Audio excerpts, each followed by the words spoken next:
بسم الله الرحمن الرحيم. الأستاذ الدكتور عبد العزيز قنصوة وزير التعليم العالي والبحث العلمي والقائم بأعمال وزير الثقافة.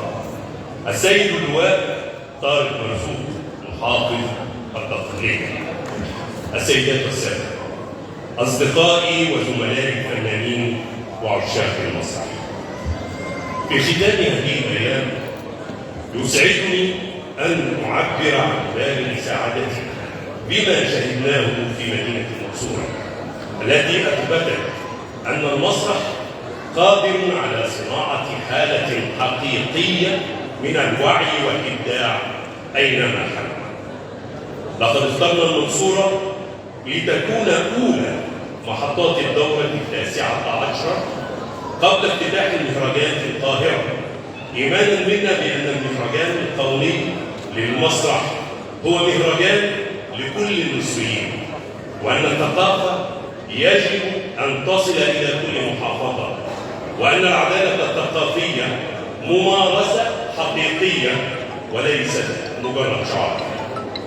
إن ما شاهدناه هنا من إقبال جماهيري وشغف الشباب وإخلاص المدربين والفنانين يؤكد أننا نسير في الطريق الصحيح، وأن مستقبل المسرح المصري بين أيدي تستحق كل الدعم والثقة. وأتوجه بخالص الشكر إلى معالي الأستاذ الدكتور عبد العزيز قنصوة وزير التعليم العالي والبحث العلمي والقائم بأعمال وزير الثقافة على دعمه الكريم للمهرجان.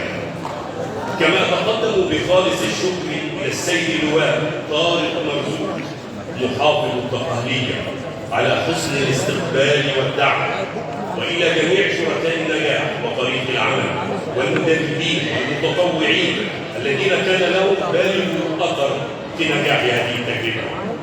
وأقول لشباب المنصورة: أنتم الرهان الحقيقي، وما لمسناه من موهبة وإبداع والتزام يجعلنا أكثر ثقة بمستقبل المسرح المصري.